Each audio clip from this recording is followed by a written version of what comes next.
नमस्कार मित्रों, मैं आपका ज्योतिष मित्र ओम बाबू शर्मा ओम एस्ट्रोबर्ड चैनल में आपका हार्दिक अभिनंदन करता हूं। दुआ करता हूं ईश्वर से स्वस्थ रहिए, मस्त रहिए और व्यस्त रहिए। बात चल रही है शनि के गोचर को लेकर कि शनि पहले मार्गी थे, पहले वक्री थे, अब मार्गी होने जा रहे हैं। मीन राशि में ही वक्री थे, मीन में ही मार्गी होने जा रहे हैं। किस तरह के परिणाम ये देंगे इस गोचर में, इसी विषय पर हम चर्चा करने जा रहे हैं। और जो टॉपिक है वो है कन्या राशि। कन्या राशि या कन्या लग्न, इस राशि पर किस तरह का इनका गोचर रहने वाला है।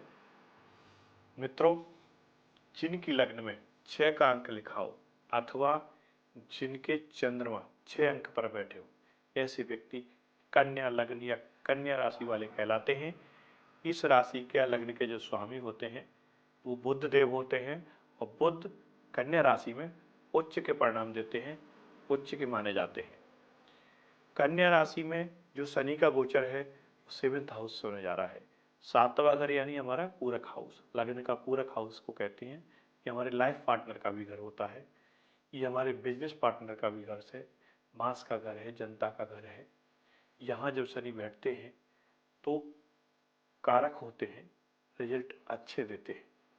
लेकिन वहीं इनके स्वभाव के मुताबिक जब लग्न पर दृष्टि डालते हैं तो थोड़ा सा शरीर के अंदर आलस्य पैदा करते हैं, कामों को टालने की प्रवृत्ति व्यक्ति की हो जाती है।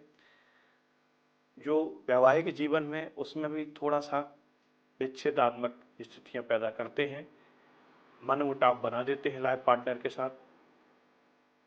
बकाया यदि कोई बिजनेस पार्टनर है तो यदि शनि अच्छे हैं तब तो वहाँ संभावनाएं और बढ़ा देते हैं, अदरवाइज पार्टनरशिप में प्रॉब्लम्स क्रिएट कर देते हैं।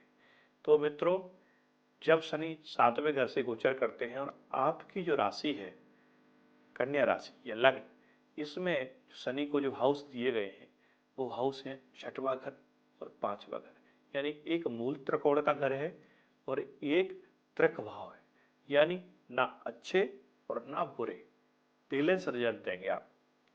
यानी शनि का अपना जो इफेक्ट है वो बैलेंस रहेगा। अब बात करता है कि इन पर अन्य ग्रहों की कैसी दृष्टि है, यानी कौन सा ग्रह इनसे युति के में बैठा हुआ है आपकी कुंडली में, कौन सा प्लानिट इनको देख रहा है, कितने डिग्री पर ये बैठे हुए हैं, ये तय आपका हॉरोस्कोप करेगा। कौन से नक्षत्र में बैठे हैं ये जब तक आपकी पर्सनल कुंडली अब नहीं देखेंगे तब तक नहीं पता चलेगा। ये जनरल प्रेडिक्शन है दोस्तों। तो जनरल प्रेडिक्शन में जो चीज़ें निकल कर आ रही हैं मैं उसी विषय पर आपसे बात कर रहा हूँ कि 7वें घर में जब बैठेंगे तो यहाँ से 30 दृष्टि 9th हाउस पर जाएगी शनि की।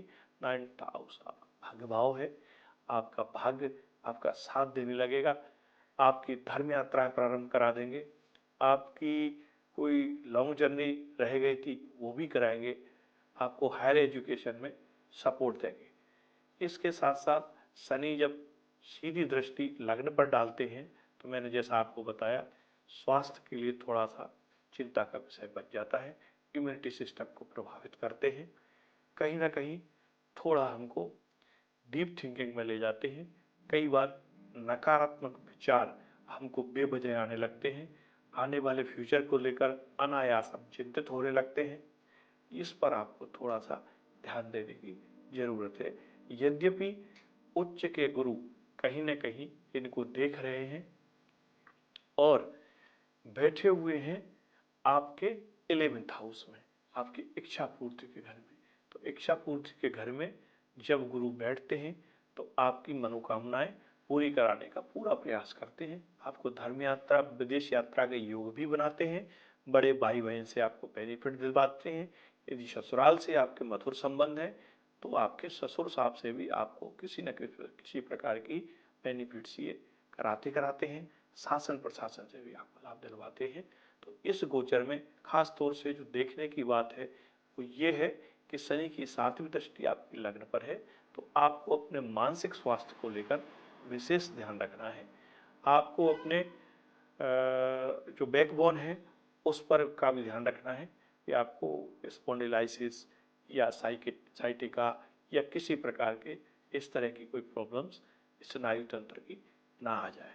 उसके लिए आपको करना क्या है, उसके लिए आपको जो शिव जी हैं उनको सोमवार को आप रुद्राभिषेक करिए, कच्चे दूध के साथ पानी में डाल के या पंचामृत बना के, जैसा भी आपको ठीक लगता है यथाश्रद्धा आप ये नियमित करें जब तक कि शनि का ये गोचर चल रहा है, आपको इससे लाभ मिलेगा।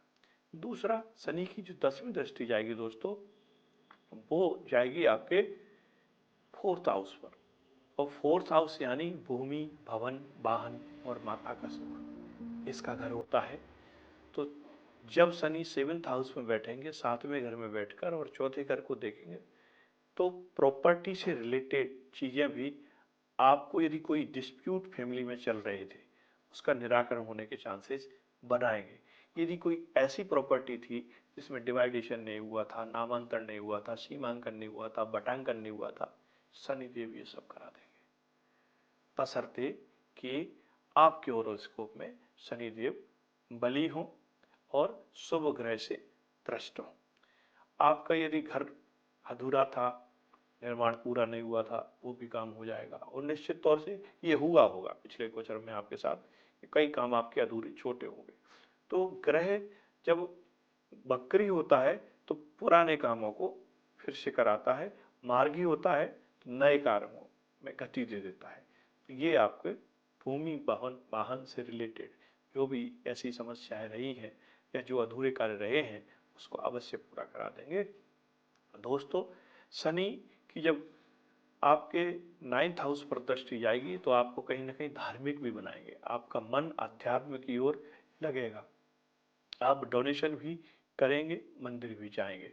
मेरी आपको राय है, यदि आपकी कोई धर्म यात्रा बन रही है तो अपने माता पिता को साथ लेकर जरूर जाएं, अपनी अर्धांगिनी को, अपनी धर्मपत्नी को साथ लेकर जरूर जाएं, तो आपको इस यात्रा का कई गुना अच्छा फल मिलेगा। वनस्पति के आप अकेले जाकर ये यात्रा संपन्न करते हैं। मित्रों, ये जो शनि का गोचर है, ये कहीं ना कहीं आपको छोटी मोटी परेशानी देगा, लेकिन बड़ी प्रॉब्लम्स कोई इसमें नहीं आने वाली है, इसलिए आपको डरने और घबराने की जरूरत नहीं है। कन्या राशि वाले व्यक्ति वैसे भी स्ट्रगलर लोग होते हैं, ये जो राशि में जन्म लेते हैं ये लोग बहुत मेहनत करते हैं, और व्यापार की राशि है, व्यापार की राशि है, ये लोग अच्छा खासा एम्पायर खड़ा करते हैं। और मेरी आपको राय भी है, सलाह भी है कि आप बनाते जाइए और बढ़ते जाइए आगे। जब कई बार ऐसे लोगों के साथ मैंने देखा है कि ये कम इन अर्निंग तो बहुत होती है बट असेट्स में कन्वर्ट नहीं हो पाती, तो वो मेरी आपको राय है कि आपकी अर्निंग को आप असेट्स में कन्वर्ट करने की कोशिश करिए। आप घर खरीदिए, प्लॉट खरीदिए, गोल्ड खरीदिए, चांदी खरीदिए, जो भी आपको ठीक लगता है खरीद करके और उसको किराए पर चढ़ा दीजिए, वो भी आपकी एक असेट्स बन जाएगा, आपकी एक प्रॉपर्टी बन जाएगी। अदरवाइज लिक्विड मनी के रूप में यदि धन को आप रखेंगे तो वो आपके पास बहुत समय तक टिकता नहीं है, ये एक प्रॉब्लम अक्सर देखने को मिलती है। दोस्तों, वृश्चिक से मंगल का गोचर हो रहा है और आपके कुंभ से राहु का गोचर हो रहा है, कहीं ना कहीं ये भी आपको बेनिफिट्स देने वाले हैं, तो आप इनका भी लाभ लीजिए। थोड़ा सा सावधानी आपको रखना है कार ड्राइविंग में, वाहन चालक में, यदि आप चला रहे हैं सावधानी से चलाएं। कोई प्रश्न मन में रह जाता है, शंका आशंका है, कमेंट्स में करिए, आपको यथोचित जवाब देने का प्रयास किया जाएगा। अपनी स्वयं की कुंडली या लग्न पत्र का आप दिखाना चाहते हैं, आपका मोस्ट वेलकम है। मित्रों, चैनल को सब्सक्राइब नहीं किया हो तो इसको सब्सक्राइब जरूर करें, बेल आइकॉन का बटन दबाएं, जिससे आने वाली वीडियो की नोटिफिकेशन आप तक पहुंच सके। लाइक करें, शेयर करें, आप भी इस ज्ञान का लाभ लीजिए और अपने मित्रों को दिलवाइए। मिलते हैं अगले वीडियो में, तब तक के लिए नमस्कार, जय हिंद दोस्तों।